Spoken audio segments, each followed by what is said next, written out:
Hey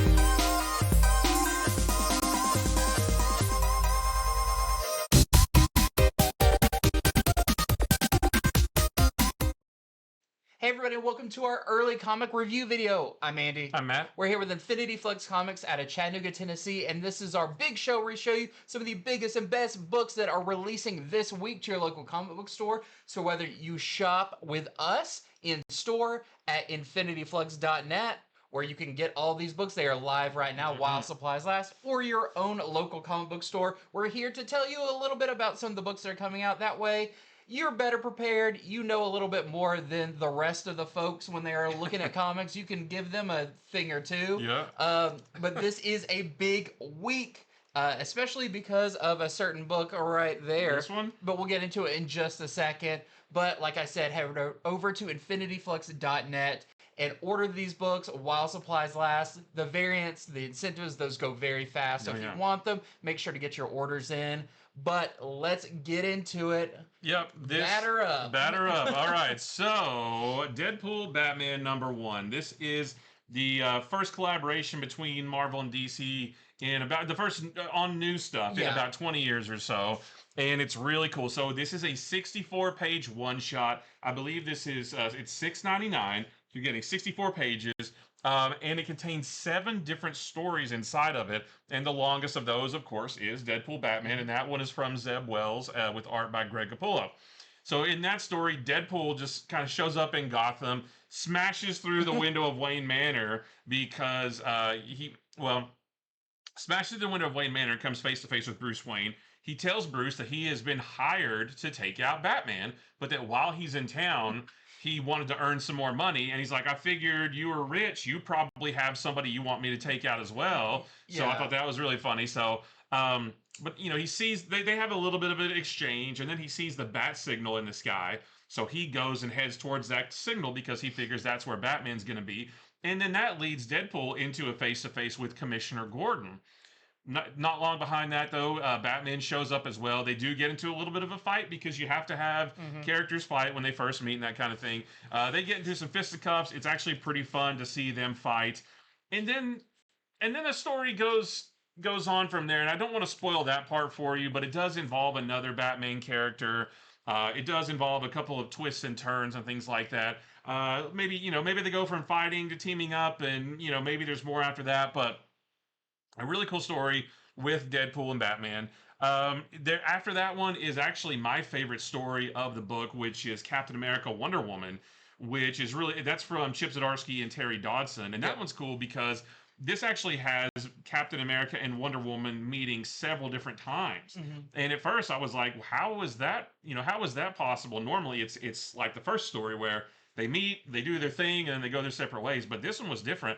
And I don't want to tell you like why that is, but it was really, really well done. And I don't really know that I've seen a story like that before, where two characters from different universes meet in that way. That one's really cool too because you see that like each of them bring out the best in the other, and that they are very similar characters and their ideals and everything. And maybe the universe would be better if those two existed in the same universe all the time. All the time, right. So that one was really cool. After that, we get a really cool short story from Kelly Thompson and Gurahiru about Jeff the Land Shark and Krypto playing long-distance volleyball with each other, which is really fun. And then after that is my second favorite story, which is the Daredevil Green Arrow story from Kevin Smith and Adam Kubert. And that's really cool because it's set in Hell's Kitchen, but Daredevil is fighting the League of Shadows, and Green Arrow is fighting the Hand. And those two battles are happening at the same time, but they don't know. It's like two separate battles, but those battles carry them into each other, and Green Arrow and Daredevil actually end up teaming up. What I really like about that story is that they take an element from each character and apply it to the other character in a really cool and interesting way. I thought that was really, really cool. There's a short story from Al Ewing and Dai Kruan about Rocket Raccoon getting Hal Jordan's Green Lantern ring. That one was really cool. The last panel of that one was really fun, actually. After that, there is a short story by Frank Miller with Old Man Logan taking on the Dark Knight Returns version of Batman. So that's pretty cool. And then after all that, There was one other short story that they never announced that I'm not going to tell you what it is, and I'm not going to tell you who the creative Yeah, team and I is was looking either. here because it also says and presenting. When It's I the only one that says and Yeah, presenting. and when it's because it says in the credits page, it says and presenting blah blah blah by blah blah blah, and I was like, I don't remember that, and it sounds like they are making the distinction there. Yeah. So I'm not gonna tell you what it is or who the creative team is on it, but it's very very I was cool. about to say it's very cool, and that might be my favorite one. Yeah, It's I mean, really up there. yeah. They're all cool because yes, they are kind of a novelty. You know, Mhm. each of them has that kind of, you know, you're not gonna get a story that's like grandiose. They're kind of like, let's see what this scenario would be like. Um, but the last one I was like, I could see more of this. Like, I think this would be Yeah. really cool to get more of this. And in that story, there was a reference to something else that I don't know. It was done in a way to make me think: Are we going to see something else at some point in the Yeah. future? I don't know for sure. Maybe not. But I really can't wait for people to see the last story because again, that's a total. I wasn't expecting it at all. It was a total surprise. And it's just really neat. I really liked it a lot. But yeah, I mean, so you get a lot of stories in here. Some of them are longer than others. A couple of them are Yeah. only a couple pages because it's only 64 pages long with 7 different stories. In the first one, the Batman Deadpool or Deadpool Batman is pretty long. Like Yeah. it's a significant size story. Yeah, but it's really cool. Now, I'm not much of a Deadpool fan in the comics. I just never have been. It's just a lot of I think it's a lot of chatter. It's like shut up, Deadpool. Golly, and you do get a lot of that in here. Deadpool acts very Deadpool. It is fun to see him kind of get on Batman's nerves. Yeah. Batman's like, what in the world? Who are you? Why are you? What are you talking Yeah, about? that idea of him almost being like super annoying is kind of part of the story. Yeah. It kind of has a payoff in it, Yeah. which is fun. I did like the idea that, you know, Deadpool's in town, but also he's just like, oh, you're a billionaire. I'm sure you have someone. Yeah. You've got like someone in your Yeah. business you want taken out. There's something here. Yeah, but, you must have somebody you want me to off or whatever, like because you're a billionaire, I'm sure. Yeah, so and that's why I thought that was a little bit contrived. It's like they've Yeah. got to figure out a way to make Deadpool and Bruce Wayne meet up. So, but yeah, I mean, it was all really fun. I liked all of these stories. And they're not all the same. They're not all like Right. this character runs into this character yeah. and then hijinks. They each are kind of crafted to with their own kind of rules. The setups. These aren't like all a portal opened up and these two characters fell into it. Yeah. They're better crafted than that. Yeah, and some of them don't even bother explaining how a character from one universe and a character from another universe are together. Yeah. Like it is explained in Deadpool Batman, and there is a reason in the Captain America Wonder Woman story. There's a reason why why they are teamed up in that story. But for example, the Daredevil Green Arrow, there is no reason given why they're there together. And it doesn't matter, right? It's just supposed to be fun, right? It's the fun of the story is reading these guys together. So yeah, it doesn't, not all of them are explained, like you said, because I mean, they could have been like, oh, and there was a portal or some cosmic being wanted Yeah. to pit. It was nothing like that. They're just there and just accept it. It's and like move each on. writer Yeah. got to determine why they wanted to do that. Or didn't want to explain it at all. Yeah. But it's really fun. So we know that we're getting a Batman Deadpool book in November, and that one's published by DC. So this one's published by Marvel. I don't. We're not sure about this. I don't think that this Deadpool Batman story will continue into the Batman Deadpool story in the next book. I might be wrong about that, but just based on the solicitation and based on how this ends, it feels like that story is much more cosmic. That just made me think that he's going to be sticking around for a little Yeah, bit. maybe. I guess. We'll have to see. We don't really know for sure. But we're getting another one of these in November, published by DC, with another Batman Deadpool. But then the other stories in that are other characters meeting up. So that's going to be really fun too. We also know that we're getting other team up books like this in 2026, but we don't know who, what, when, where, why. We don't know anything about any of those yet. Yeah, maybe we'll find out about those soon. Maybe in New York. Maybe New York Comic-Con. I do think that there's after reading this, you're like, there's so much they can do. Yeah. That the combinations are endless. I would love to see any one of these stories expounded upon into its own, book or miniseries or something. I'd love to see the Captain America Wonder Woman one have its own like mini series or Almost like its something. own kind of continuity. Yeah, because of how that story is set up. I'd Yeah. love to see more of that. But yeah, so super fun. I loved all of it. I love when Marvel and DC teaming up. Like it's so cool. They haven't done it forever, and keep them coming, Marvel and DC, because we really like these a lot. Yeah.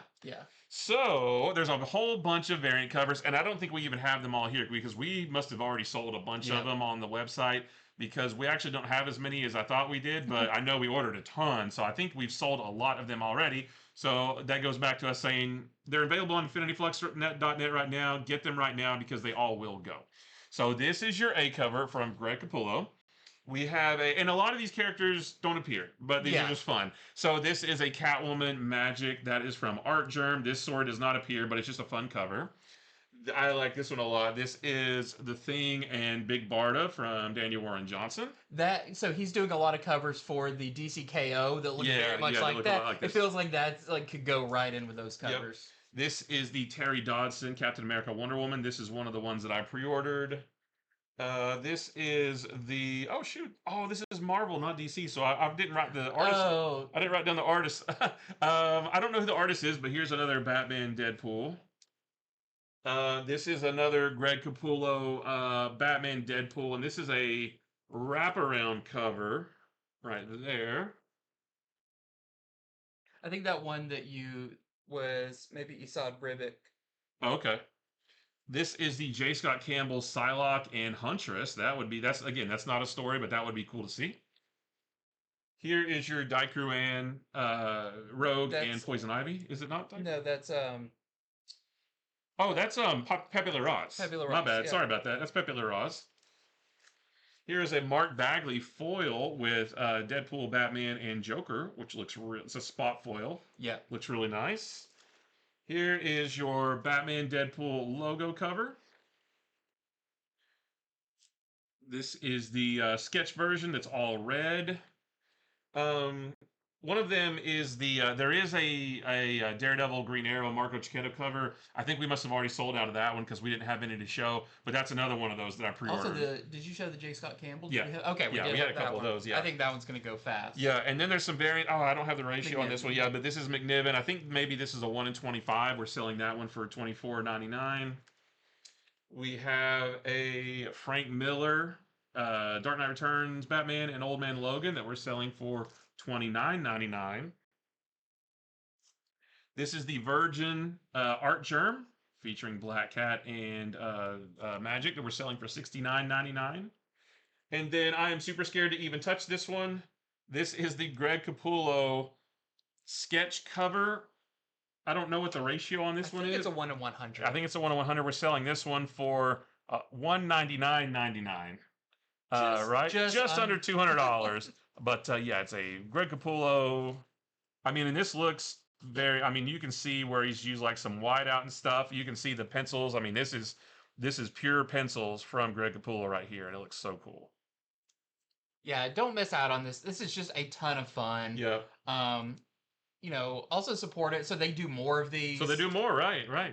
I love that Marvel and DC have a better working relationship now, and I think we're only going to get good things from this. Yeah. Well, that's not the only thing that came out this week, even though sometimes it feels like it. We have Marvel Zombies Red Band #1. So this isn't in the polybag because this is my copy that I read. So it does usually come in the poly bag, like all the Red Band books do. Yeah, and it's only Red Band. There's no non-Red Band. I think they kind of maybe have dropped that. I think so. Yeah. The two things. Yeah. So this is by Ethan S. Parker and Griffin Sheridan, and the art is by Jan Bazaldua. And this is really fun. I didn't know going into it. I had mixed feelings about the original Marvel Zombies. Marvel Zombies were a universe that sprung out of Ultimate Fantastic Four years ago. They kind of had their own little couple of mini series that went on, written by Robert Kirkman. Yeah, there's a whole bunch of volumes. Yeah, it goes all the way to like a Christmas Carol. Yeah. It has a Marvel Zombies version. The first two were pretty fun, the Robert Kirkman ones, but what's funny about the Marvel zombies are they are zombies, but they retain their personalities, Yeah. but they just kind of turn into jerks. Mm-hmm. They get, even the nicest of them still have their demeanor and their personality, but they are, after brains. Yeah. Yeah. Well, this is very similar to that. This is the same kind of classic Marvel zombies that you know, but this is almost a retelling, kind of a version of the Marvel zombies, but not connected with the Ultimate Universe, so they can kind of stand on their own. We know we've got the Marvel Zombie show starting here in October, so this is good to capitalize on that and kind of get you familiar with Marvel zombies because they are their own kind of version of the zombie mythos. Yeah, this definitely is not a volume 2 or a sequel. This is but it's not a reboot. It's just like a new story. Like if you haven't read any Marvel zombies ever before, you can still read this and get in on the ground floor. Yeah, and the setup is very similar to the original one. But what I really like about this, and I don't remember if that was the case with the original one out of Ultimate Fantastic Four, but this is set in kind of like Marvel Year One. This is the versions of the characters we have in here are the most classic like Silver Age Marvel characters, early 60s, and this begins with Peter Parker, who is Spider-Man, but clearly has just started being Spider-Man. He's still the nerdy high schooler with the glasses. He's living with Aunt May and Uncle Ben, so maybe this is even before, like the events of Spider-Man #1, and maybe kind of even before that. And they're all watching the news. It seems like the world is watching the news because those intrepid explorers, Reed Richards and Sue Storm and Johnny Storm and Benjamin Grimm, had stolen a rocket and were going into space to investigate these cosmic rays that are going on. And they are about to return to Earth. So this is like Fantastic Four #1 era. And they are not the Fantastic Four yet because in the original story, of course, they came back and they had all of their powers and all of that. So this is their first trip to space. Yeah, they are not the Fantastic Four yet. Okay. And they are, some people are like cheering for them, these explorers, but also they're about to get arrested because they did steal a rocket. But everyone's watching, but what happens when they arrive? It is not the great Fantastic Four we know. This happens. They do have the powers, but they also clearly got hit with some zombie rays as well because they immediately start attacking and they are hungry. But they do still have their personalities. So, Ben and Johnny are still kind of quipping at each other, and Reed is still very like calculating, but they're all pretty evil at this point. What's really fun about this is the captions in it feel like kind of a classic Stan Lee captions. They're very descriptive. They're very like, meanwhile, our a young high schooler who may have some secrets, but they don't know about that yet, so be quiet. Like it's very fun, very descriptive, very like narrator feeling. But because we do see this event from multiple perspectives, different characters witnessing this, and it quickly gets out of hand. We do see Iron Man notice this, and this is the Iron Man who is wearing his original gold suit. I guess was his second suit after the all iron one. Then he got the gold suit that it has no red on it whatsoever. He's wearing that. You have Rick Jones and the Teen Brigade who are calling out for Hulk, who's hiding out in the desert. It's kind of all hands on deck to try and stop this. You've got, Thor is there. This is a very classic Thor, but this is a Red Band zombie book, and it is pretty graphic as they take on the heroes. And what I do really like about this too is it is not just immediately everyone's a zombie like every hero is. No, it's going to be fun to see who makes it out of this. Right. If anybody, If anybody. My problem with the original Marvel Zombies is like, Iron Man, you're good, just don't take off your mask. You took off your mask. Yeah. Like, well, I always thought Wolverine, your healing factor, Yeah. but nope. Spider-Man, you can stay away from them. No, everybody became a zombie real fast. Yeah, so this looks like it's going to be more slow paced, but the Fantastic Four are kind of building up a horde of zombies to take over the world, and that's kind of where our big story is going to be.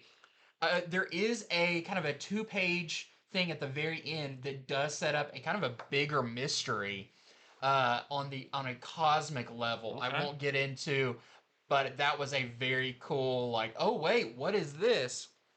So, yes, this is very over the top, very violent, but it does kind of have that cheeky Marvel Zombies, nod and a wink type Yeah. feel, where they're using their powers in crazy ways. But not for kids. But if you're a fan of Marvel Zombies, I think you will be happy to get back into a very familiar feeling universe with this one. I'm not sure how many issues it's going to be, maybe like Probably 5, yeah. 4 or 5. And it does. I'm really interested because this, like I said, kind of takes place during Silver Age Marvel. Issue 2 looks like they're on Battle World and Spider-Man's wearing the symbiote suit. It's like, so there's a lot of time between those. Yeah.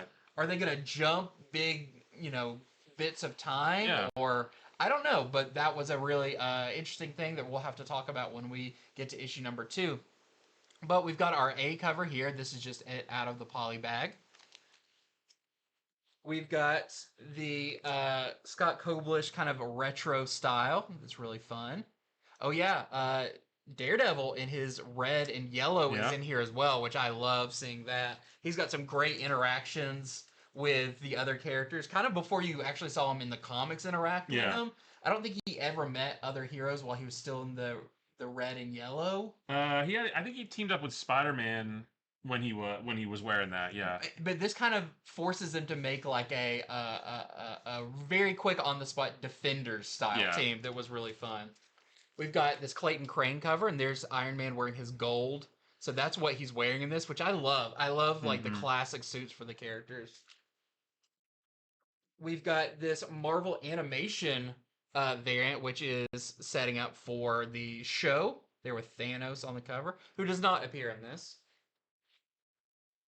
We've got this really great Shavrin cover too with Banner and Hulk. And lastly, we have a Ryan Brown 1 in 25 cover selling for $29.99, and that's kind of what Reed looks like in there.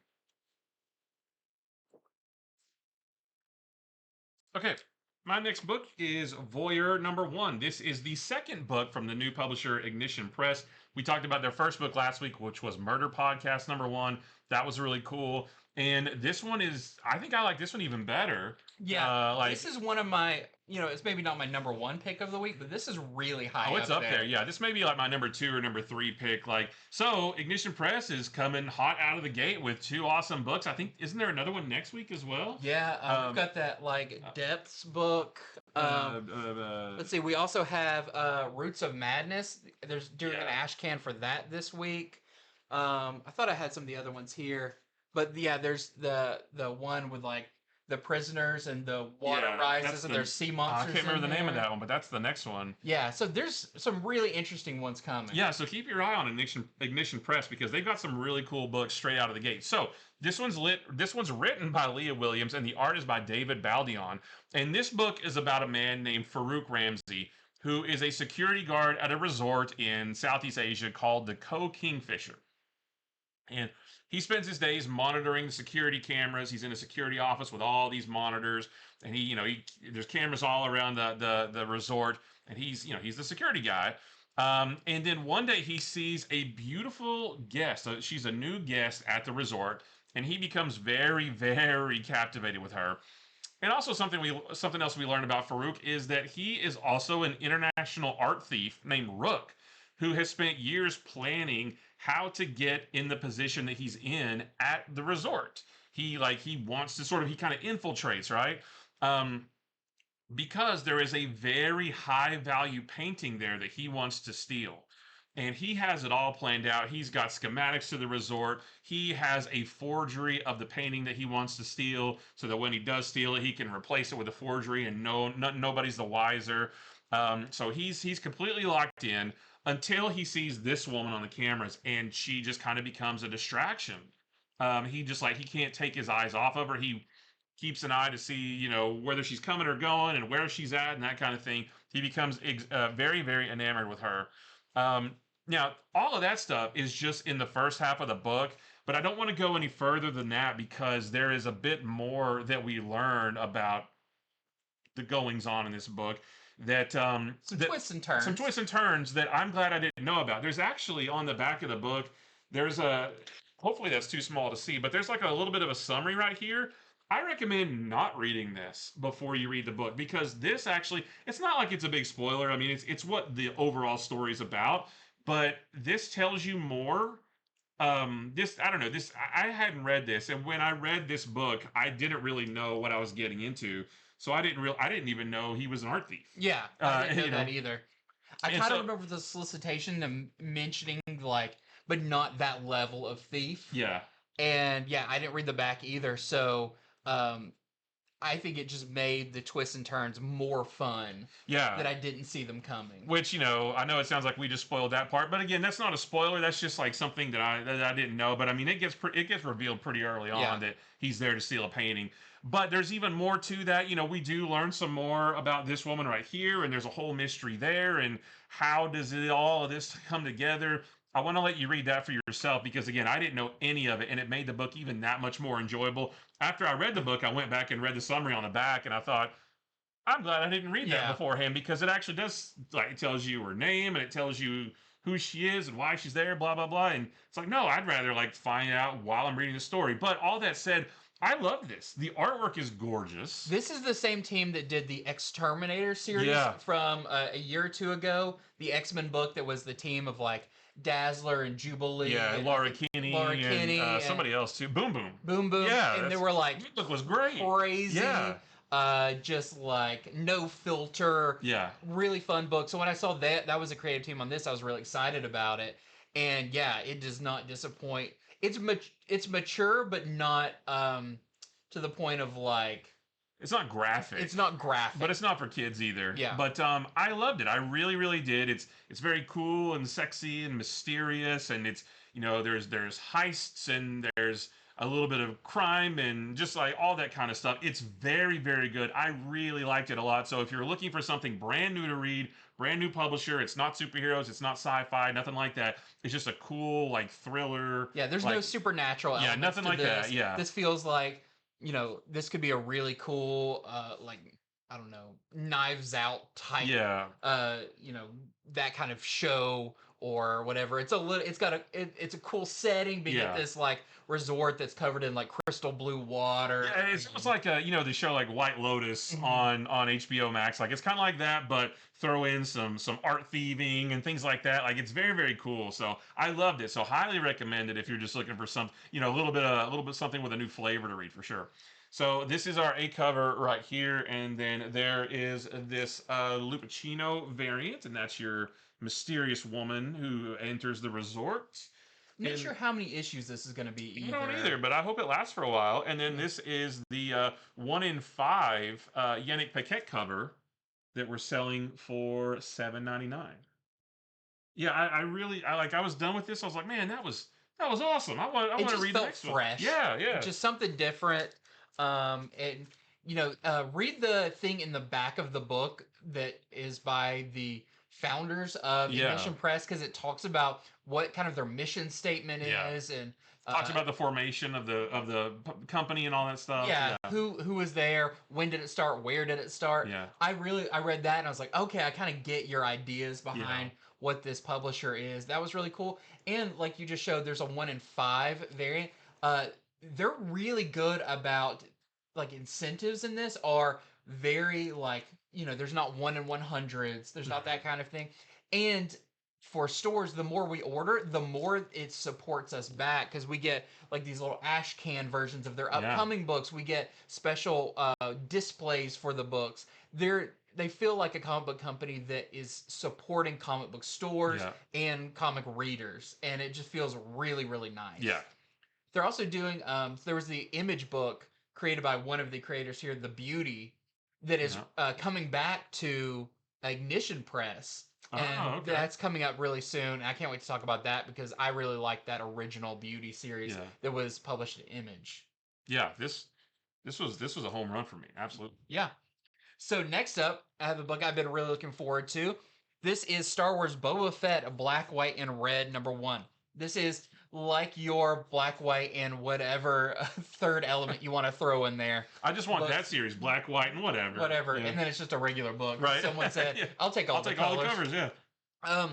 But this is the format of each issue of this miniseries is going to be a standalone story. So it doesn't have like 3 stories with one that continues through all of them. No, these are going to be different creative teams each issue telling one-shot stories, and I kind of prefer that. I like give me a one. You get a little bit more meat on the bone, basically. You know? Exactly.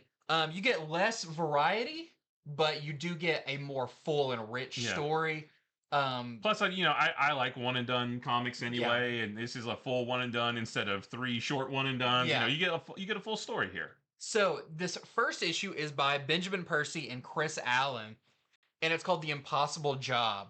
And so, of course, the main character in this is Boba Fett. I'm assuming this takes place sometime around the original trilogy, probably around A New Hope, something like that. Yeah, I was trying to figure that out as I was reading it, and then I realized doesn't matter. It doesn't really matter. No, just the Empire's there, the Rebellion's there. It's before Return of the Jedi, and he's not in a Sarlacc pit. Right. So Boba Fett has delivered a bounty to a gangster named Tusk, which I don't think we've ever seen that species before, but he's just a big rhinoceros. Right. And I was like, that's pretty cool. But of course, because this is the world of crime, Boba Fett gets basically sold out to the Empire, and they confiscate the credits that he just made. But he does when he's in like this a Star Destroyer, this holding cell, and the Imperials are talking to him, and they're like, "You don't know what we'll do to you." And he's like, "Well, you haven't taken away my weapons. You haven't taken away like anything, and you're letting me just sit here. I figure you want something from me." And they're like, "Well, actually, yeah. There's a thief, like this galaxy renowned thief that has stolen some of our they don't really say what it is. It's just a information. Yeah, it's like a drive that has data on it. Yeah, but it's something that the Empire doesn't want getting out. And they said, the guy who stole this, he stole it, and we've tracked him to this volcanic planet that we've sent tons of people there. None of them have returned. And so we're making you do this if you ever want to get out or get these credits that you earned. So Boba Fett says, fine, whatever, I'll do it. As he's heading there, he gets stopped by a big fleet of rebels. They've got Y-Wings and A-Wings and stuff, and they pull him in. And they're like, hey, we are kind of the fringe of the rebellion. They're kind of like Saw Gerrera's. They're not the best people. They're like, we're the ones that the rebels don't want to say is on their side. We're against the Empire, but we're also kind of scoundrels. And we actually want you to steal that data from that guy for us. And if you don't, we'll basically blast your ship out of the air. So you don't have a choice. So Boba Fett has to, one, retrieve this data, but also, who's he going to give it to? Yeah, he's got to make a choice. He's got to make a choice between 2 pretty bad options. But, of course, this is Boba Fett. He'll find a third option that may just involve doing something for himself instead. But it's fun to see how he goes about it. This was a fun one-shot story. It wasn't like insane, like nothing I've ever read, but it's been a while since we've got a Boba Fett-centric story. Back in the Dark Horse days, he had tons of mini-series and appearances and stuff, and he's popped in here and there in like War of the Bounty Hunters and everything, but not too much of just Boba Fett doing what he does. And I really liked it for that, and I'm looking forward to each issue being its own thing. Like, you got this flavor, now what's the next flavor? So, highly recommend this one. If you're a Star Wars fan, if you love Boba Fett, if you like he is being a bounty hunter in this. This is seeing him doing his job. He's the Wolverine. He's the best at what he does. Yeah, and there's nothing like oh, he's a scoundrel with a heart of gold. No, he really is out for himself in this. Yeah, yeah, he'll do whatever He'll do whatever, to yeah. save his own skin. So He even says that at one point. He says something about I'm not. I don't do this. I don't do that. I'm just whatever I want to do. yeah. So this was great. I'm really excited about this miniseries. We've got our A cover here. And we got a couple of variants. So we've got a Casanovas variant. That scene kind of happens right at the beginning. And this one's really cool. I think I pre-ordered this one. This is the Kari Andrews. Ooh. Just looks like you just turned a giant spotlight on him and it's reflecting back at you. And then we also have I believe this is a 1 in 25 Lionel Francis U cover. We're selling for $24.99. Oh, that's nice too. All right, well, my next book is The Return of Creepshow. This is Creepshow Volume 4. This is the first issue. It's probably going to run 5 or 6 issues, just like the last one did. Volumes when it really doesn't. Yeah, it doesn't change. I don't know why they keep doing it this way, but I'm fine with it. And this isn't any different than any other Creepshow. It's 2 short stories, quick one and done stories, very creepy stuff. This one. The first story in this is it's called Tale as Old as Time. It's from Jeremy Adams and Eduardo Risso. And it's about this beautiful young woman, this young socialite. She shows up at this party looking for, like the oldest, richest guy there. And she finds a very old, very rich, and actually very physically unwell man. And she wants to marry him, obviously, because she wants his money. And she doesn't, it's pretty obvious to everybody. She wants his money. And they get married, and she thinks she is set. However, he may want something from her that's going to cost her more than what she wants from him. And you'll have to see what I mean when you read it. The other one is called The Little House on the Left. This is from Rosie Knight and Oliver Ono. And in this one, the husband of a really successful author, he gets jealous of her fame and steals the notes of her new book that she's working on. And he races off to this cabin out in the middle of nowhere. He rents it from this person. And he hides from her there so that he can use her notes to start writing a book himself that he thinks will be successful. And then he'll have fame and riches as well. And the person who rents the cabin to him, they tell him, do not go in the shed out back. And he says, no problem, I don't need a shed. But circumstances happen, and he does wind up opening up the shed. And he really shouldn't have. And that's all I'm going to say. And that's it. I mean, it's just, you've read one Creepshow, you've read them all. I really shouldn't say that because all the stories are great.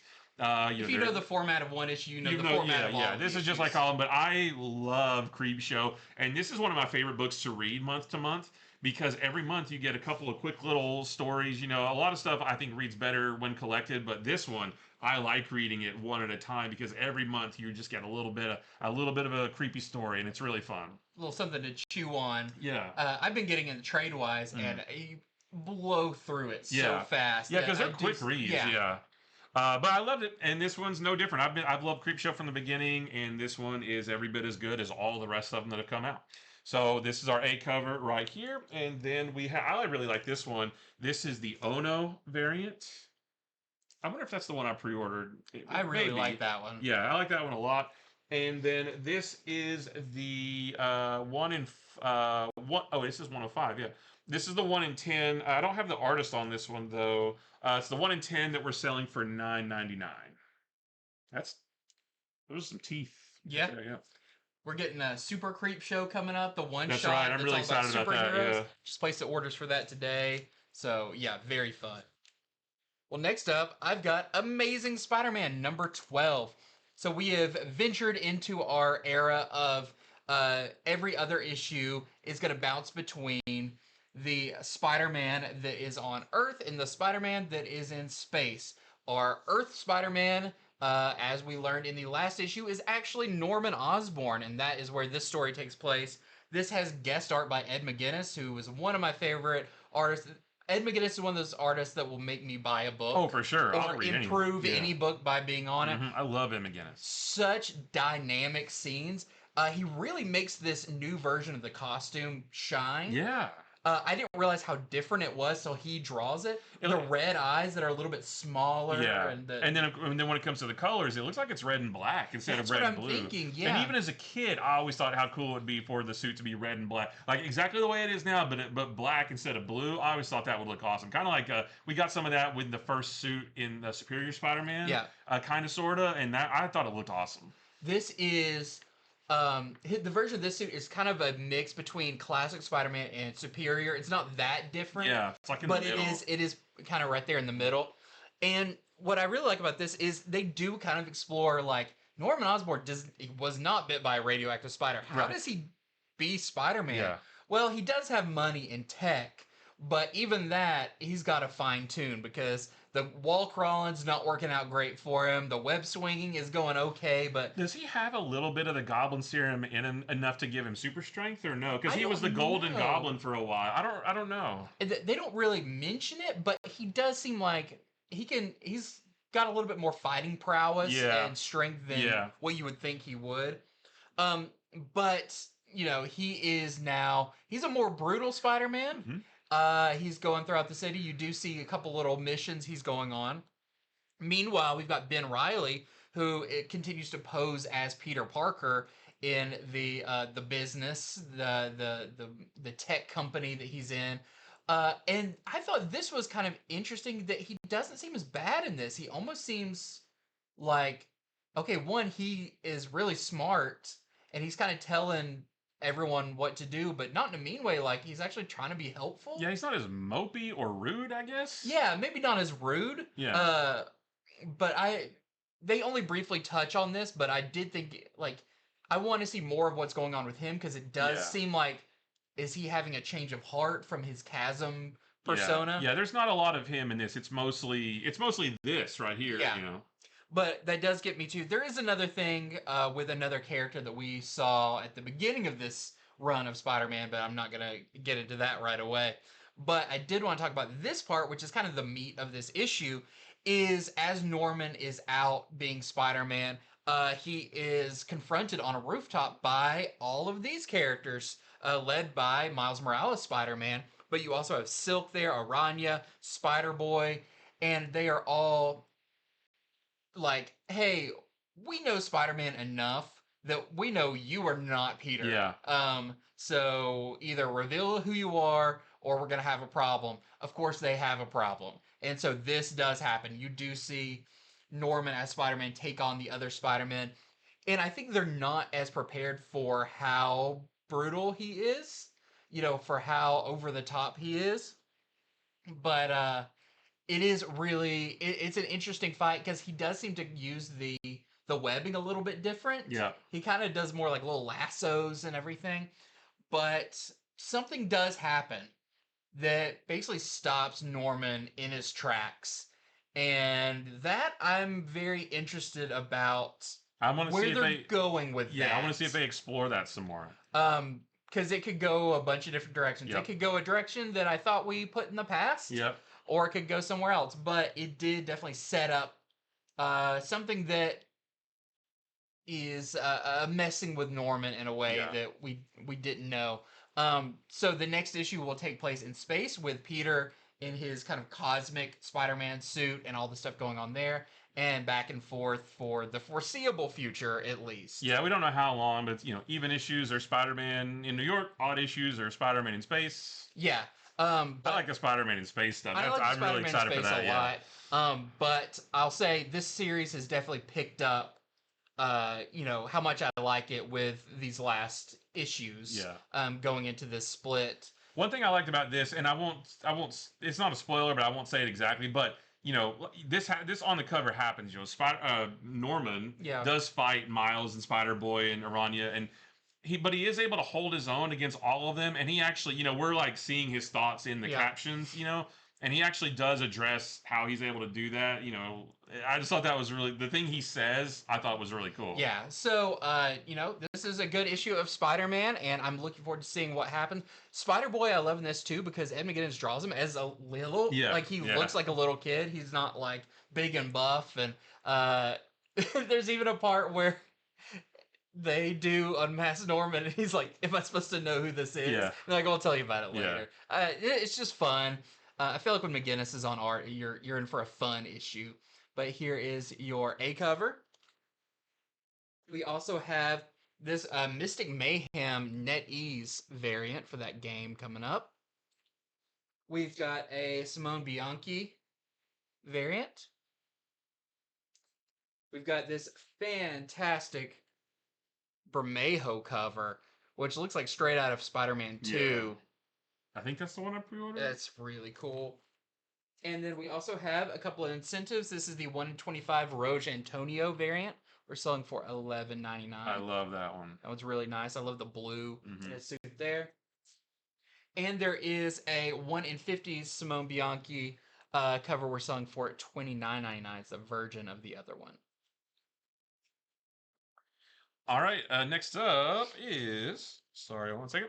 All right, next up is the Batman Second Night #1. This is from Dan Jurgens and Mike Perkins, the same team that brought you the first The Batman series. I believe that one was 3 issues, and I think this one's going to be 3 issues as well.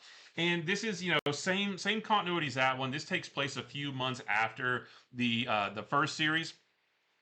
And what I like about this one is, whereas that one was, it wasn't like monsters, but it was like people who had kind of been like turned into like these like sort of mutated kind of things. This one, at least in this issue, seems to be a little bit more street level, a little bit more grounded, because it takes place a few months after the first one, and there is a serial killer who is killing people around Gotham in gruesome ways. It's not just like stabbing and leaving in there. We don't see this, but like there's a radio report that mentions like one guy got tied to an airplane propeller and spun around, and a couple so like weird things like that. And so, the killer always leaves a calling card, like a hangman's noose. And so, Batman being Batman, he is going to have to investigate to try to figure out like who this killer is, what is his motive, that kind of thing. Well, that's going to get a little bit more complicated when a young reporter comes to Gotham named Lois Lane. She's coming to investigate as well, and she's going to get all mixed up in all this as well. So that's going to add another layer of complexity to this. And there is another character in this that I was very surprised to see that I don't think was mentioned in the solicitations at all. So I won't tell you who it is, but it is a character that is in the Batman mythos, in the Batman lore, that actually fits really well in this, and I can't wait to see that explored some more as well. So that's pretty much it. It's like it's a murder mystery, but we know who the murderer is, but Batman doesn't. So we're gonna follow him as he tries to figure this out, tries to stop them. But the addition, which sounds pretty straightforward, but the addition of that additional character, I think, is what may give this a little extra zip to it that's going to make it extra cool. So yeah, really cool. If you like the first series, I think you're going to like this one. Same creative team, and the fact that Lois Lane is in this, I think, is cool. Yeah. Does Superman show up? I don't know. I mean, that's not a tease. Call him the Super Dash Man. Yeah, maybe. I don't know. I mean, that's not a tease. He's not in this for sure. But I'm wondering, at the end of this series, does he show up? I don't know. Maybe, or maybe not. Either way is cool with me. But yeah, so very, very cool new Batman. There's your A cover right there. And then we have this, Mark Aspinall variant right there. And then this is really nice. This is the Fabrizio de Tommaso variant right there. That was cool. Yeah, I like that one. He's got the big wide ears and all that stuff. Gloves. And there is a scene of him in like the bat. It's not even a bat cave. It's just like a workshop. But I just love like because this is set, at the kind of like in the onset of World War II. So it's in that era, and his workshop that he's in. It's not the bat cave, but he's got all these tools and stuff. It just looks so cool. Yeah. Well, next up, one of my favorite books. It's Invincible Universe Battle Beast issue number 5. And this is a really fun issue because we get our origin backstory on Prince Salaka, who has been bumming around with Battle Beast since issue number 1. And we do see when he was the prince of this kingdom that they've come upon in the the current timeline. But this is back when it was at its full glory and everything, and you see that Prince Salaka was kind of a terrible prince. He was very full of himself, Yeah, and he's very dismissive. such a change of character from the Salaka that we've come to know over the last Yeah, four very issues, right? meek Yeah, right. and apologetic, you Yeah, know. But this version is kind of a ladies' man. He's just lounging around all yeah, day. Even when his whole city is getting attacked by the Juggernaut and Colossus, which are also two X-Men characters, but right. as they, you know, he's already fought the Colossus and Battlebeast fought the Colossus and everything, but this is when they first attacked this city. And even then, Prince Salaka's like, it's fine, it'll work Yeah, itself yeah. out. And even as things get worse and worse, he's still with that kind of demeanor, which is, Even when he's hiding in a closet or something, he's like, "It'll be fine," yeah. you know. But uh, we'll say you do see how from there up until when Battle Beast does eventually find him in the stomach of the Colossus, we see how he gets there and how he's survived for so long in the Yeah. stomach. That is also explained Hmm. in this, which is very funny, but also just very sad. Um, but in the present time, you've got Prince Salaka, who is finally kind of recovering, which I guess his species can recover pretty fast, or something. Well, But not pretty fast, but they can yeah, apparently regenerate, I guess. yeah, I Yeah. guess. Well, once he got out of the stomach, he started doing a little Yeah. bit better. Or can he regenerate because of What happened? what happened? Yeah. Yeah, I that don't might know. be what it is. Yeah. But anyways, he's not fitting in his robot suit much, not as well as he was. You've also got the ship's computer, which has been downloaded into the robot body, all of that. But they are going into the castle to face off against the Juggernaut, which is the sibling of the Colossus that Battle Beast has already slayed. They do run into someone else in the castle. I don't want to tell you about that, but that was also pretty fun.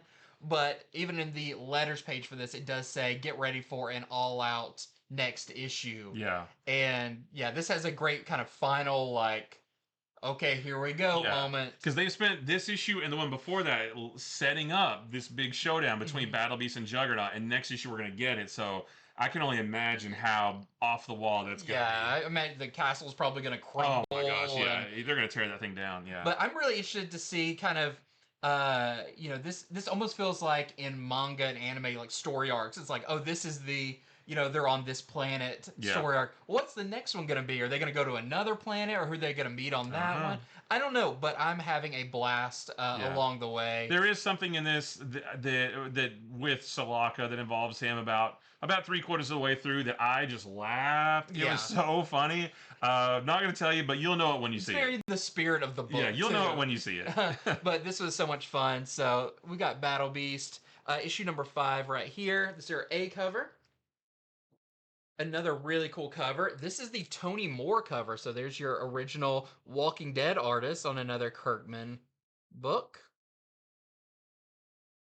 We've got this 1 in 10 EJ Sue cover. We're selling for $9.99. That's cool. Him riding on the back of that, Yep. which kind of did happen in the previous issue. We've got a this is the Yasmin Putri 1 in 25. We're selling for $19.99. So that one's really cool.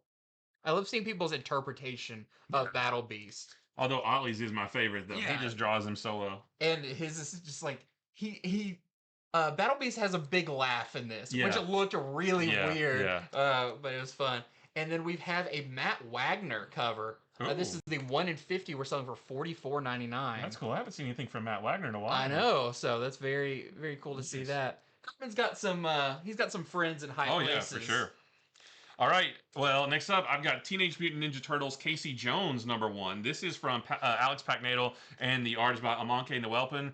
I believe this is going to be a mini-series, I think. Feels like it.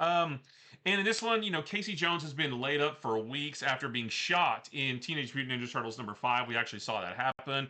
And he's going a little bit stir crazy because he's not perfectly healed up, but he's not like on his deathbed anymore. Yeah. He's out of the woods, but he still has some healing to do.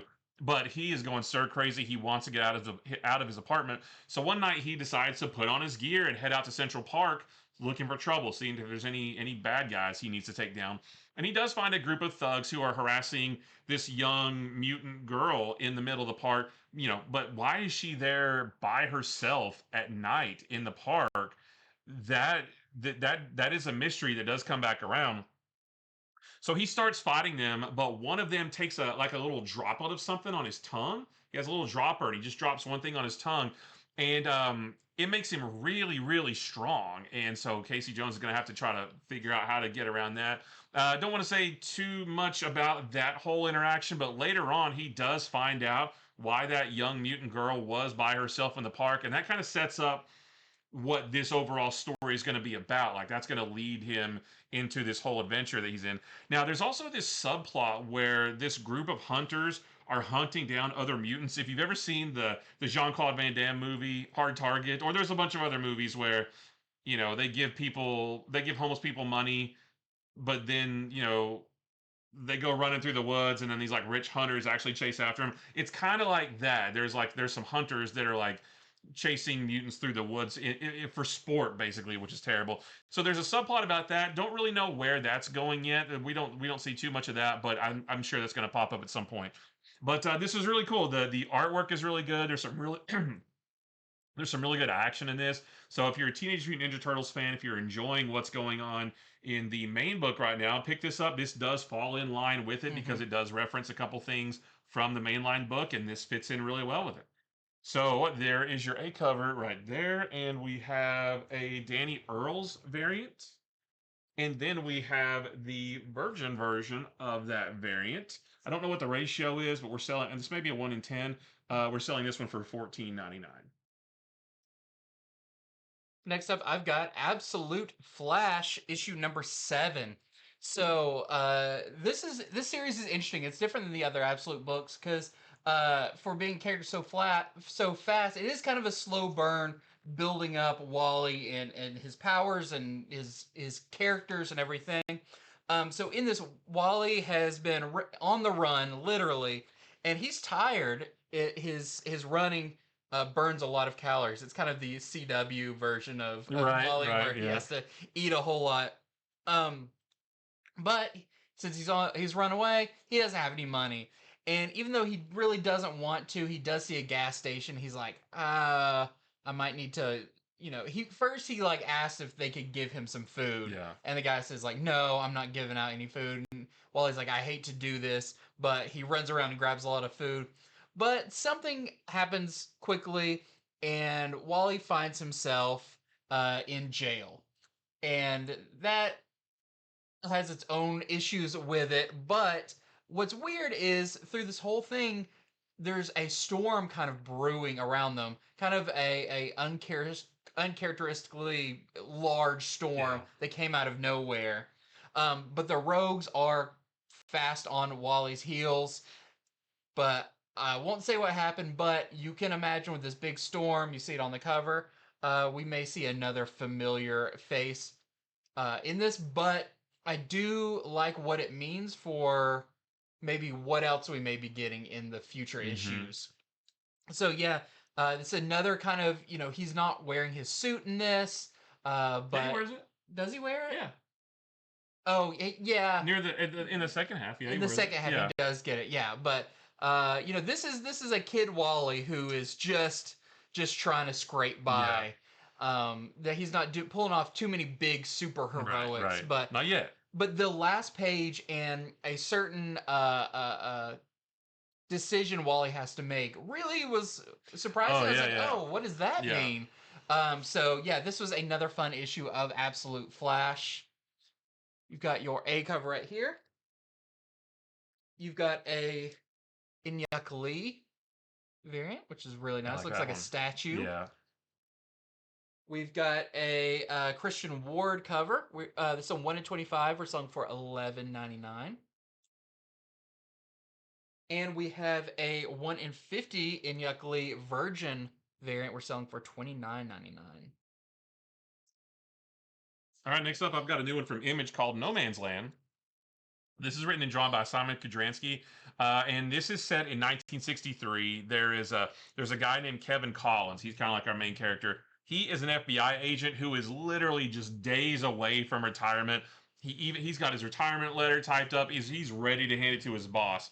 He's ready to go, but his boss calls him in to his office and tells him that I can't accept your retirement yet because I need you to solve a murder. And Kevin tries to reject the assignment, but he says, your contract states that if we can extend your service if it's a case of national emergency or a national security. Yeah, it's a case of national security. So right then, Kevin knows, oh, this is a big deal. So the murder mystery is that the mutilated body of a woman was found on the ice bridge that forms between Alaska and Russia for 3 months out of the year. So it's like in the middle of nowhere, right smack dab in the middle of two countries who are in the middle of a Cold War with each other at the time.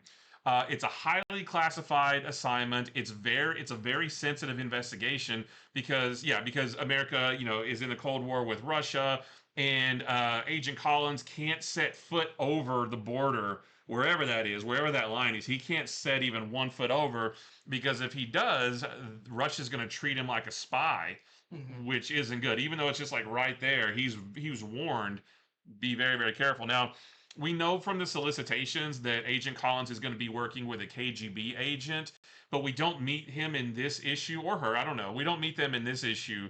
But he's told that he can work with that agent however he wants to, but that he just needs to be careful. And the location, so he has to like fly up to Seattle and then travel to somewhere else and somewhere else to get to this extremely remote location. He has almost no information to go on at all. He has to be careful who he talks to and where he goes and all this kind of stuff. And he was like that close to retiring, and now he's like involved in this murder mystery that's like, once he thought he was out, they pull him right back in. Yeah. So yeah, very, very cool. And it's just like the artwork is like, it's mostly black and white. It looks a lot like this right here. There's some like colored accents here and there, but it feels very cold, which it should, because he's in the middle of nowhere. And they talk about how cold it gets up there. Like, it feels very cold, very desolate and isolated, and he's gonna have to figure this out. So yeah, it's really interesting. If you want a good murder mystery, a period piece as well, definitely check this one out. So this is your A cover right here, and then this is your homage cover, also by Simon Kudransky. That's homaging 7, right? Yep. Yeah. So yeah, really interesting. Next up, I gotta talk about Krypto. The Last Dog of Krypton #4. One of my favorite things that I read all weekend. It's so good. And man, this series just keeps knocking out of the park. Who knew? Even when the first issue was coming out, I was like, I don't know if I want to read like a Krypto book. Like, I love Krypto, but a whole book.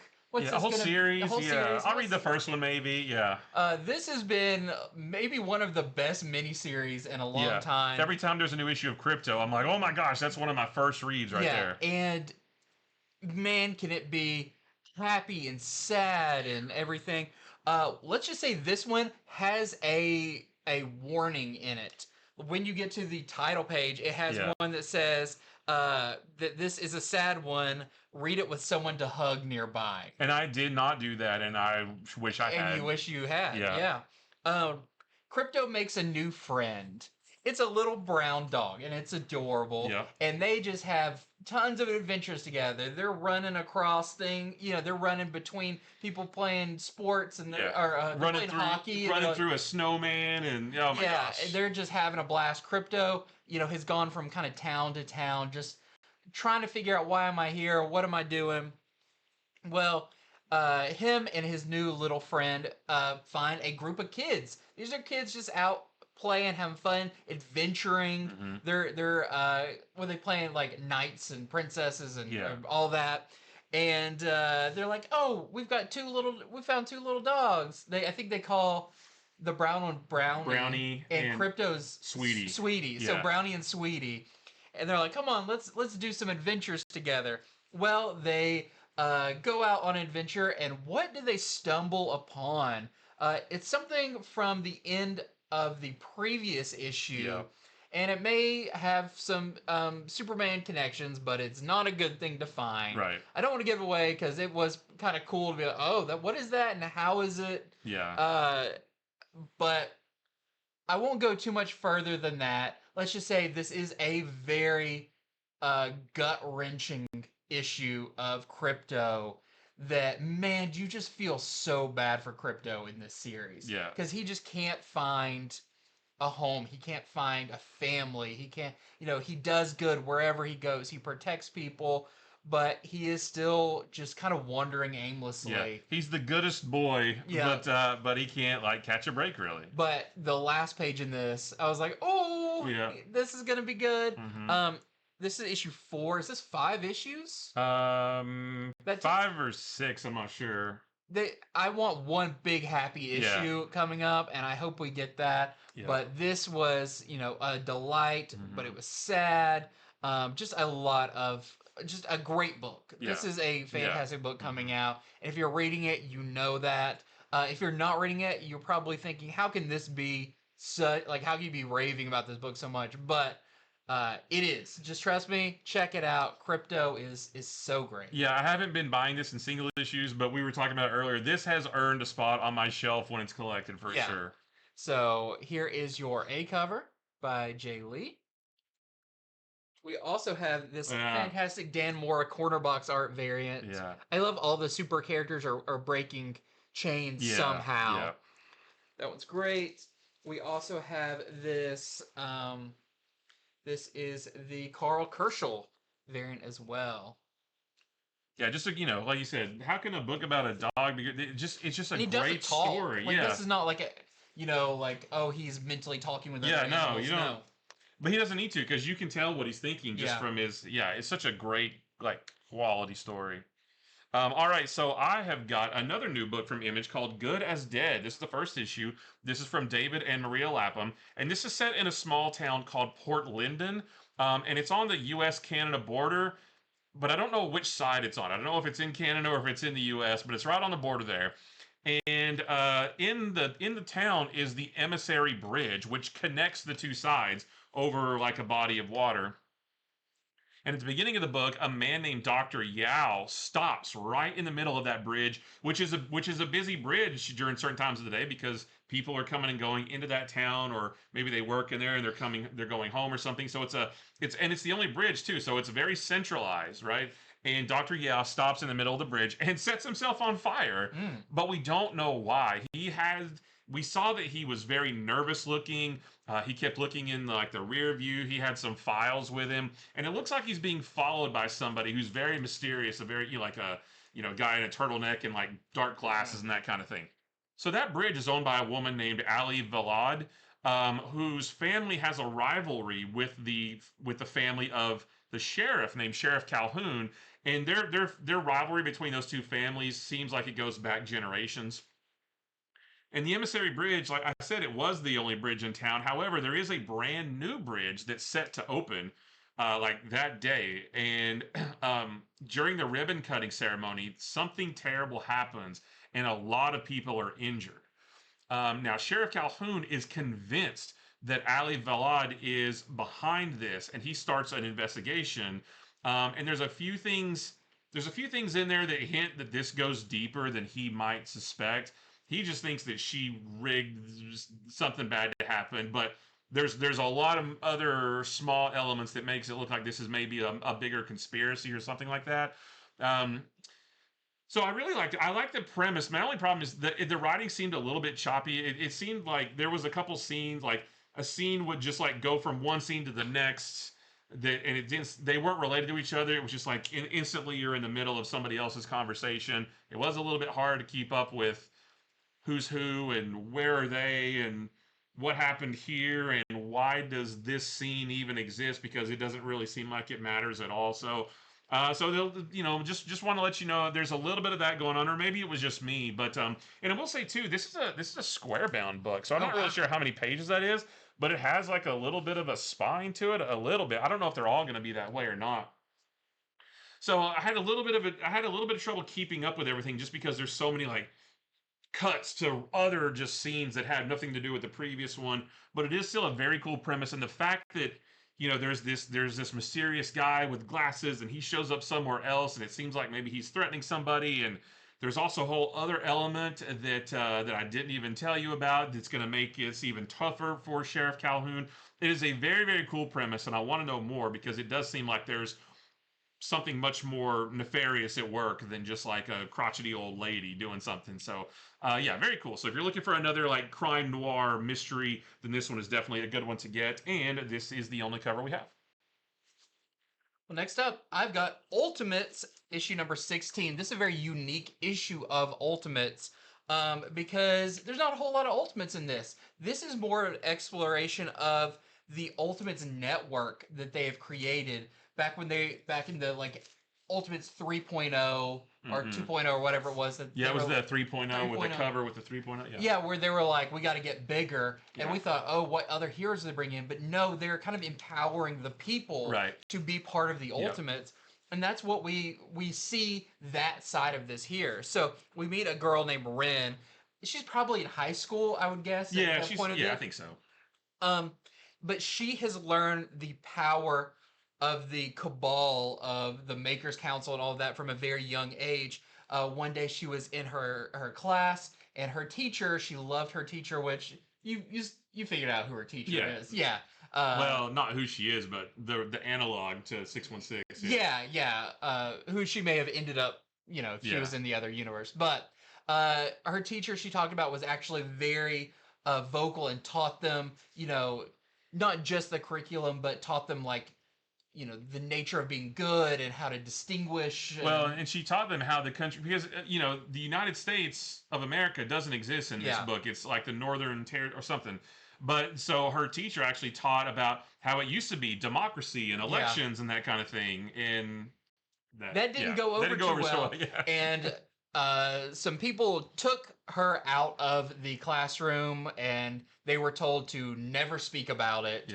Even Ren's parents were like, don't mention this to anybody. But Ren did have a friend that was in that class. They were best friends, and that was who she could kind of confide in. But something happened to her friend when she got a little bit older, and she was gone as well. And it seemed to be because of the cabal, it's the what are they? Do they have a name? It's the hand.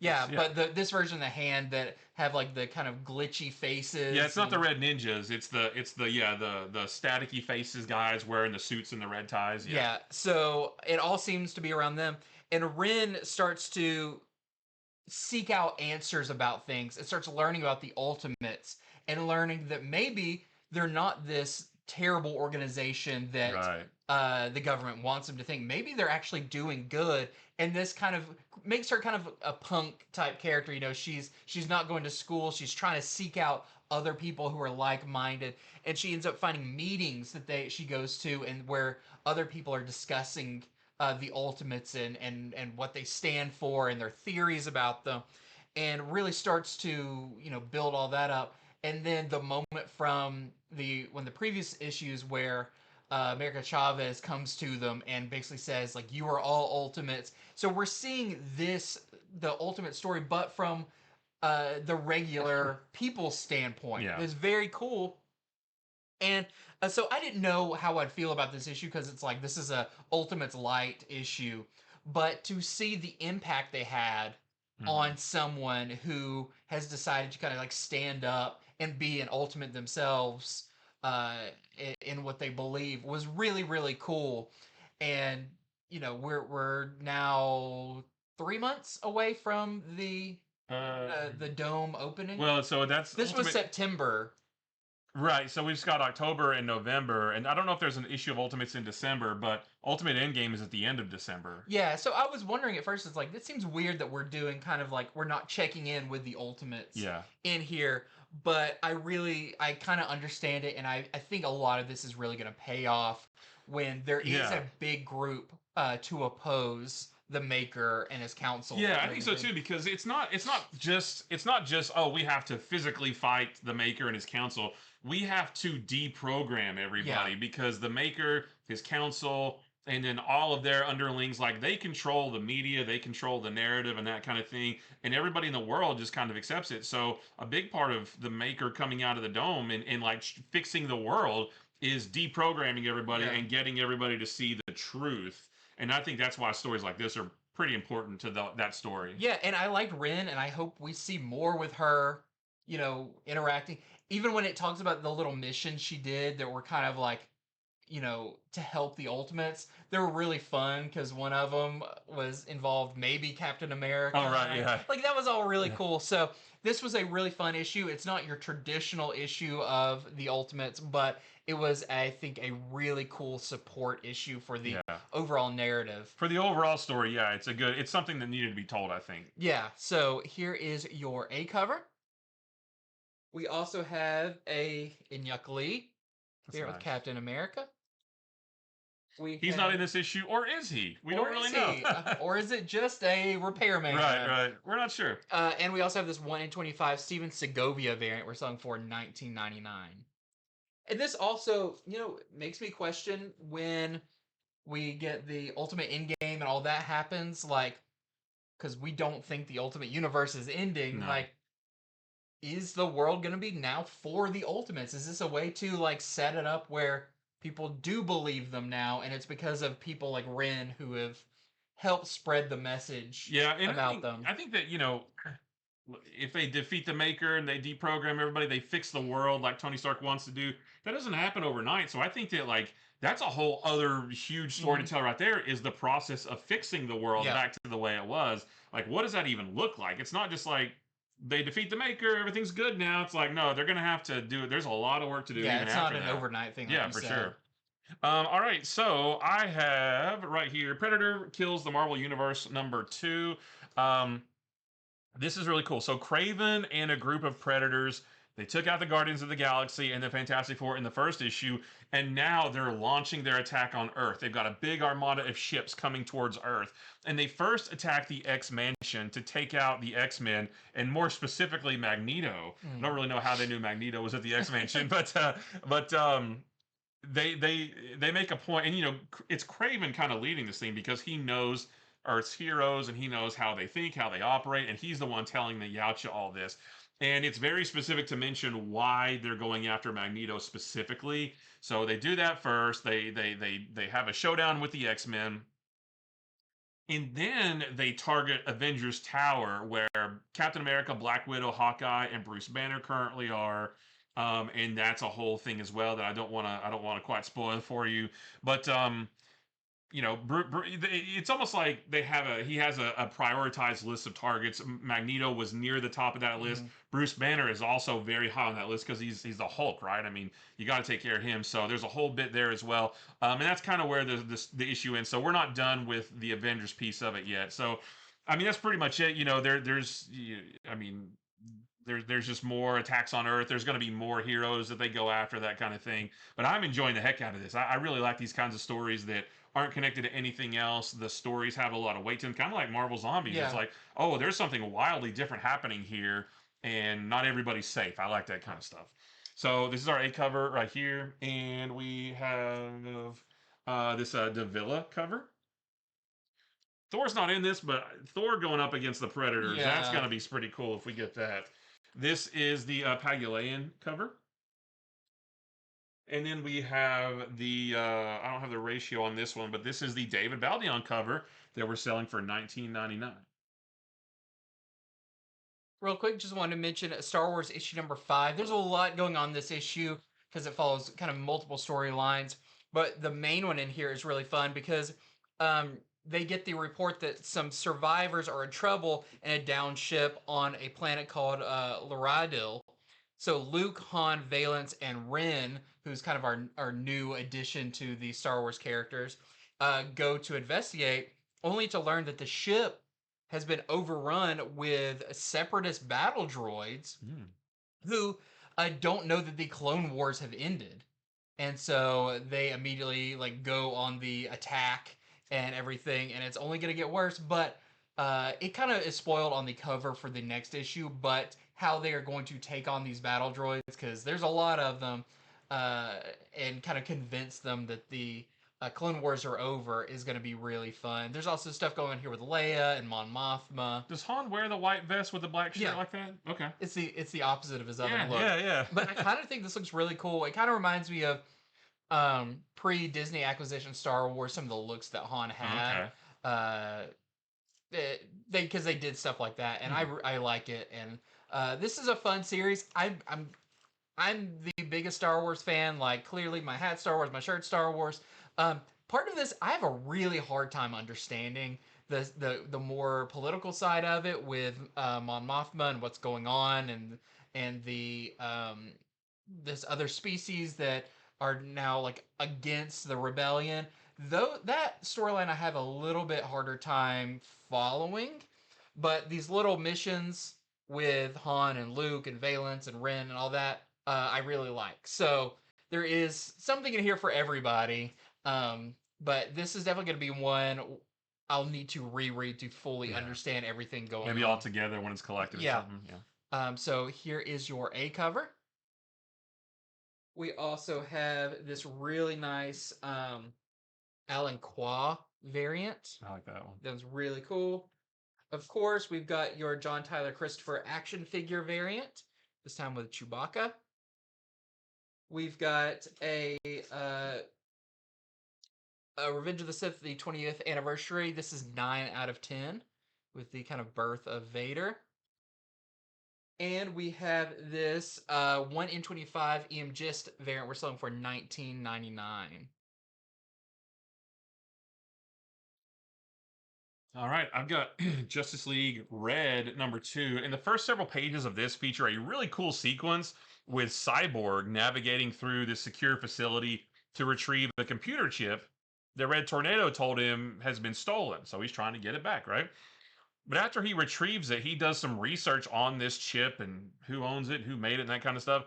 And it turns out, this is not a spoiler, it turns out that the place he got the chip from were actually the owner of the chip, and essentially he stole it, right, from the people who created it. And that kind of lines up with last issue where Red Tornado told Simon, Baz, and Power Girl to go to this other planet and destroy this machine because it was dangerous, when it really, but then they found out that that machine was actually a farming machine that could have fed a lot of people. So the three of them now know something weird with Red Tornadoes going on. He's sending us on all these like bogus missions. The three of them confront him about the misinformation that he's given them, and he does try to explain it. He does have an explanation for it, and we were talking about earlier. I'm glad that they didn't keep us on the hook for so long. Like, there is a reason that that he's been doing it, that he's been doing this, but there's still some mystery as well. So we're getting there, as far as the answers go. But they aren't buying it. The Cyborg and Simon and Power Girl, they're just not buying it. But then Red Tornado tells them that Red Canary is in trouble. So Simon and Cyborg sounds like Simon and Simon, the TV show from the 80s. Simon and Cyborg rush off to save her, but Power Girl stays behind on their weird little red secret base or whatever. And she's like, I'm gonna stay here and I'm gonna keep an eye on Red Tornado because he is acting super sus, as the young people say. And so he shows her something very surprising, and I have no idea what that means. Yeah. I mean, I know what it is, but it's like, what how what is this even to a do thing? with anything? What does this have to do with anything? Right. So I'm digging it, though. I really like this because I'm really into the mystery of what is Red Tornado doing and why is he doing it? Where's this all going? What's it all mean? I'm into this. And a really cool cast of characters. Yeah, we're gonna get Red Canary next issue, which I'm really excited for. And the heist with Cyborg at the first few pages of this, I was really into it. It's like, oh, this is a cool Cyborg. Yeah, it's like, hey, just make this in a series. Yeah, so I like this a lot. So this is our A cover right here, and we have this is Mark Spears, right? Yeah. Yep, this is the Mark Spears Mr. Spock. Mr. Spock cover. That's right. Nice crossover there. Next up, I have Wild West Cowboys of Moo Mesa #1. This is part of the Nacelle verse, and if you're not familiar, this was a short-lived cartoon and much loved toy line, kind of a niche toy line. I have maybe one of the figures from it. I think I have the Vulture, but they're cowboys that are also cows and horses and various other Wild West farm animals. in a world that's very cow themed. Uh, so this is by Matt Hodson, and the art is by Juan Gedian, who was your artist on the Jurassic League series. Okay. Which is his artwork's great for this. It's really cool. But we meet Moo Montana. That's your character here. But back when he was, you know, maybe a little bit younger calf. Yeah, he's a teenager cow. And he has learned a lot of great things from Sheriff Mary, who is a horse sheriff. But she is being transferred to Cowtown, which is a whole nother city away. Um, and, Moo Montana is like, I'm gonna miss you. I've learned so much from you and everything. Um, it's a cool scene, but then they do get attacked by some armadillos, which are some maybe French. They have an accent like phonetically, but they're armadillo men who are chasing down a like a covered wagon that's being driven by, I think, a sheep or a goat. It's all like all the animals and stuff is really fun. So there's a fun action scene there. But we do jump ahead then to Moo Mesa, who is on his way to Cowtown, and he looks more like this now. He's kind of like big and jacked, and he's got his cowboy hat now and everything. But when he gets there, he learns that his friend, I think he's just going there to visit her and visit the town, Sheriff Neri, has disappeared along with a lot of other people from Cowtown. And that kind of is going to kick off this mystery of where is everybody going? How are they going missing? And yeah, you meet a lot of the other cast from you see the vulture guy, you see the one of the big bull guys. It's really cool with really great art and sets up a really fun mystery. What I do like, and I don't know if they explained it in the original show or anything, but there is an explanation for why there are cows that are cowboys. There's horses that are anthropomorphic, but also they ride horses that are just regular horses. There is an explanation for that, and it's a bigger explanation for Moo Mesa as a place. Even in Moo Mesa, there's a giant rock outcropping that just is the shape of a cow standing there. Okay. It's really fun. It's very themed, but I had a blast with this one. So yeah, park your brain at the door when it comes to talking cows and everything, but you'll have a really fun time with this one.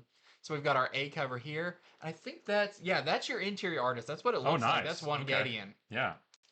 We also have a really fun variant that is the handbook variant, so like your classic Marvel handbooks. And that is Moo Montana there, but that's kind of what he looks like when he's a little bit younger. And we also have a blank sketch cover as well.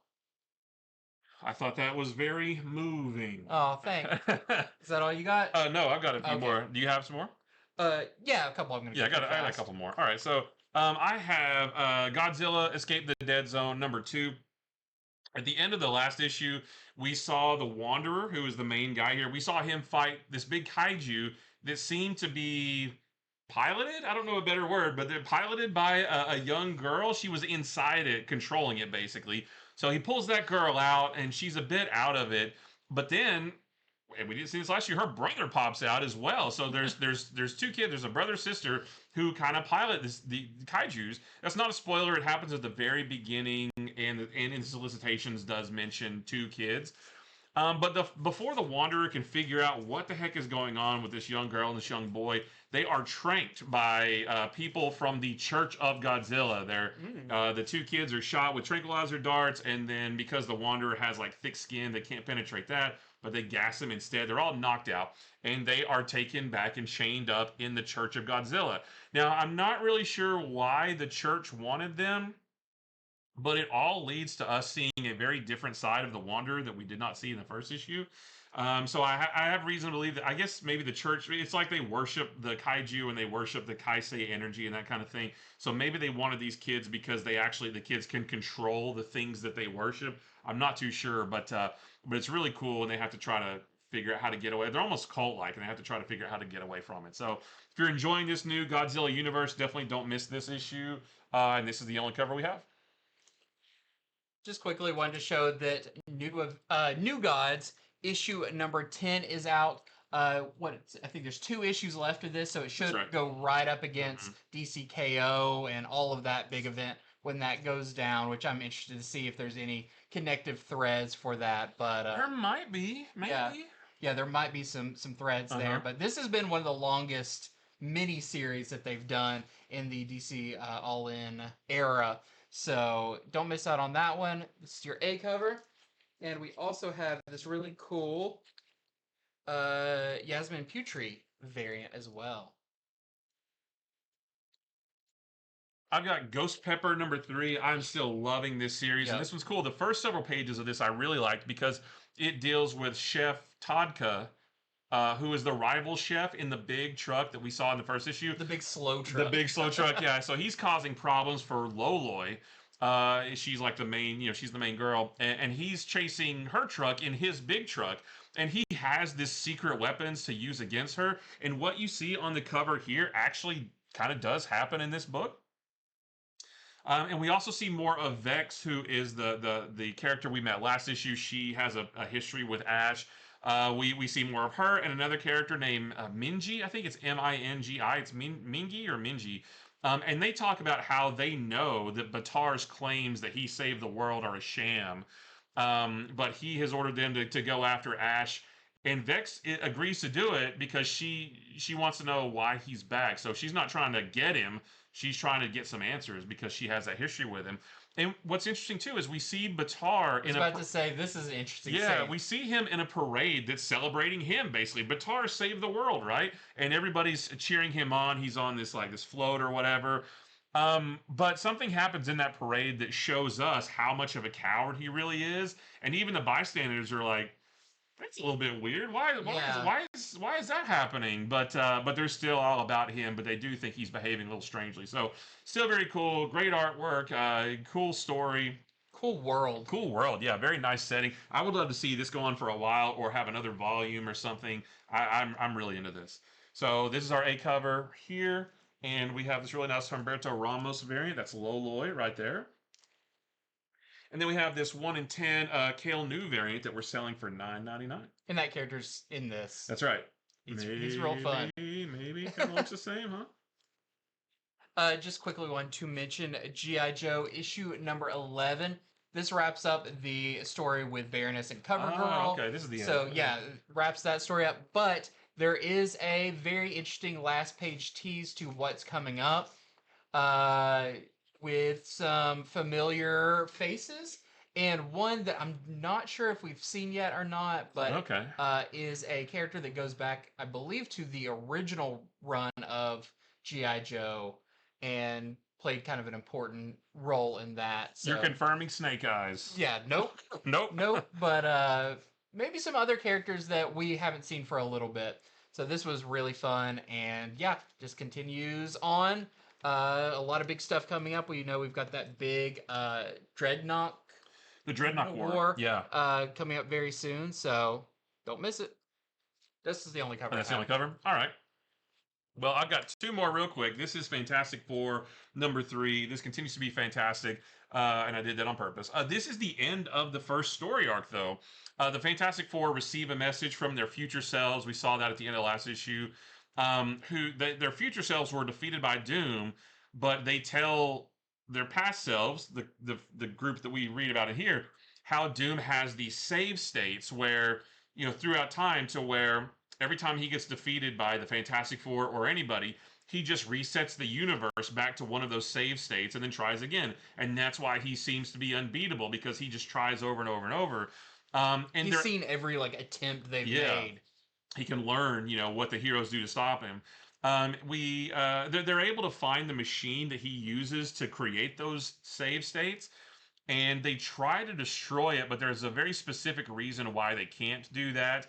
And it all just really leads to another really big cool fight between the Fantastic Four and Sorcerer Supreme Doom. And they do a lot of damage to Doom, knock his mask off. Yeah, there's something in this that makes me think we really should see the ramifications of this in One World Under Doom. I'm not saying we will, but we should, because this seems like it's pretty important to that story. But I don't know. But even got the also, banner on the top. yeah, it's one of the things like we should see the ramifications, but if we don't, it's one of those things of like if you have a question why Doom's not doing a certain thing in One World Under Doom, you can go back to this and be like, well, they Yeah, figured out a way to prevent that. yeah. So So this was really cool though. There is like I was talking to you earlier about this. There's a lot of like sciencey mumbo jumbo in yeah, oh this yeah, it's that's very like comic booky and yeah, with Reed Richards being like, well, if this, then this, and this, yeah, but it's all kind of a it big works. fun thing that Yeah. you understand what they're going for. In It's it. like, oh, Reed Richards is smart. He knows what he's doing, Yeah. and if he's but it's still really fun, great artwork. Yeah, there's one page that's really cool that has some repeating panels. Yeah. That it's done in a Yeah. way that I don't know if I've ever seen in a comic. Yeah, very cool. So this is our A cover right here. This is the Nguyen variant. This is your mask, your Halloween mask variant. This is the Marvel Studios, Art of Marvel Studios variant. And then this is the 1 in 50 Arthur Adams cover that we're selling for $34.99. Very classic looking Fantastic Four. Maybe that's like one of the right hidden there. gem Oh, variants. right, okay. And then I do have one more super quick. This is New Avengers. New Avengers number 4. And in this one, Namor's evil clone, wait a minute. Yep. Namor's evil clone, Imperious Rex, has taken over Namor's mind and has pitted him against the New Avengers. So we get a lot of Namor versus the other New Avengers in this.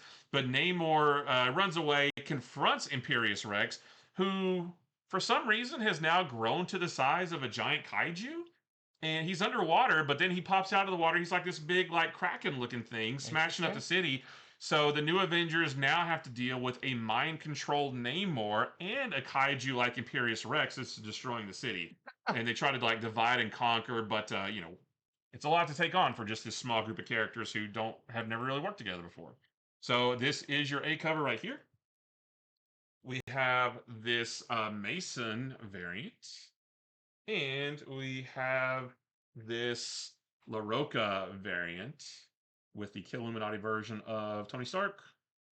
And that is it. So we said this was a big week. Start off with a really big book, but there's still a ton of other really cool stuff coming out. So head on over to infinityflux.net. Get your orders in while supplies last, because they won't last. They never do. Yeah. Like you saw, like I think we're already out of a lot of the variants for Deadpool Batman. I think we are. We had 3 long boxes full of variants on Friday, and when I pulled these ones, there was maybe like this many left. So we must have already sold a ton of them on the website. Yeah, it's going to be big. Everybody's going to be talking about it. So be part of that conversation. Get your orders in, and stay tuned for our video coming up on Wednesday, where we'll be going over books that you can pre-order. There's some really big ones. I already got a peek ahead, and there's some good stuff coming out. So don't miss out on our Wednesday show. And that is it until next time. See ya.